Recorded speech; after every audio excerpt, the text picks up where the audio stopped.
এক বছর পর আপনার মিথুন রাশিতে কিন্তু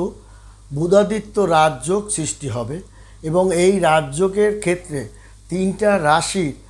কেরিয়ার, ভাগ্য, উন্নতি, শিক্ষা, সংসার এবং ব্যবসা বাণিজ্য, নতুন ব্যবসা বাণিজ্য, ছোটোখাটো ব্যবসা বাণিজ্য একটা চমৎকার অবস্থানের মধ্য দিয়ে সে কিন্তু ধাবিত হবে। এর কারণটা হচ্ছে আপনার এই জুলাই মাসেই তার কিন্তু মানে আপনার জুলাই মাসেই সেটা শুরু হবে এবং এই জুন মাসের শেষ দিক থেকেই তার কিন্তু প্রভাবটা পড়েছে এবং প্রভাবটা পড়েছে কিন্তু আপনার 14, 15, 16 জুন থেকেই কিন্তু তার ধারাটা 14 তারিখে আপনার বুধ ঢুকেছে এবং 15 তারিখে আপনার রবি ঢুকেছে